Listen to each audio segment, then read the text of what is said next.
One of the biggest stories in the media after Trump was elected president was Trump's supposed collusion with Russia. We heard about it ad nauseum. Let's take a look back.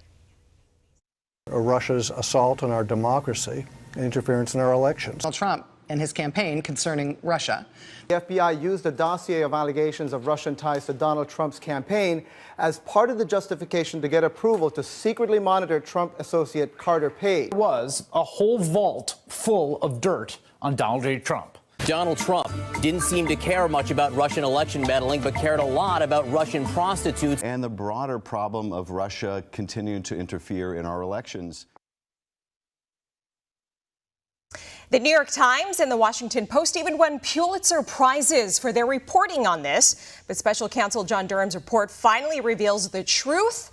There was no collusion, and the FBI should have never initiated the probe into Trump's campaign because there was a lack of evidence. Yet they went ahead with it anyway, resulting in a biased investigation that the media ran with. The report also revealed that the same government institution looked away when it came to Hillary Clinton, dismissing signs that showed this probe was the Clinton campaign going after Trump. Judicial Watch Director of Investigations and Research, Chris Farrell, joins me now. Chris, good to have you. So key findings in Durham's report were already disclosed thanks to Judicial Watch's Freedom of Information Act investigations and litigation. So you knew the truth. Durham's report further exposed the truth.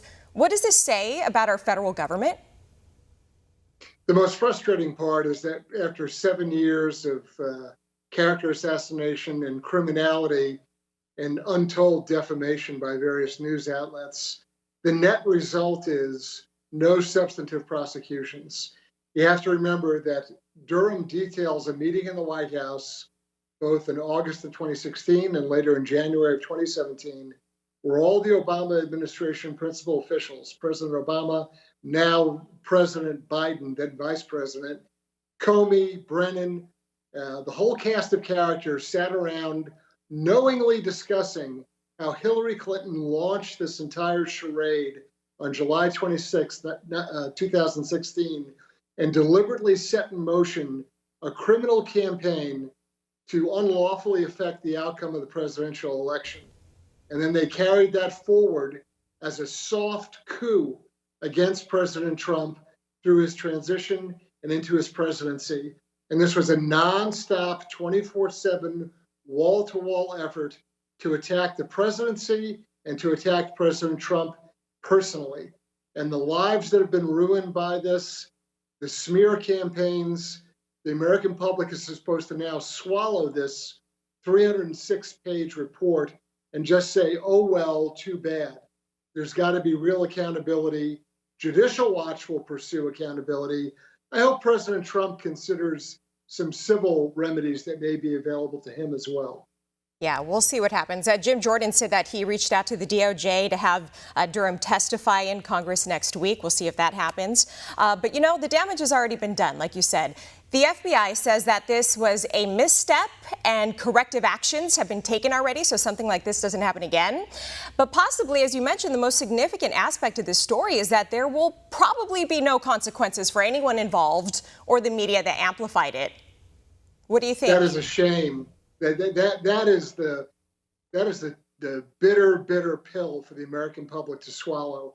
Christopher Wray is a disgrace, and his effort at trying to do preservation of the institution, his effort at damage control of the FBI is an enormous disservice. Does anyone really believe that by passing a few administrative measures or a couple of reforms, that really the people, the conduct, the mindset in the FBI has changed?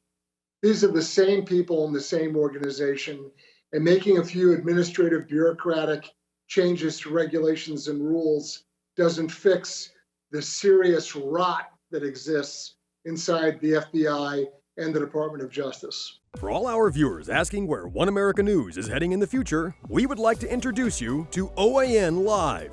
OAN Live is the best way to stay up to date on all of the hard-hitting, straight-shooting, national and international headlines. And the best part is, OAN Live is only $4.99 per month. All the credible, honest, unbiased reporting One America News offers at a fraction of the cost of cable. Just go to OANN.com to easily sign up for OAN Live and stay informed.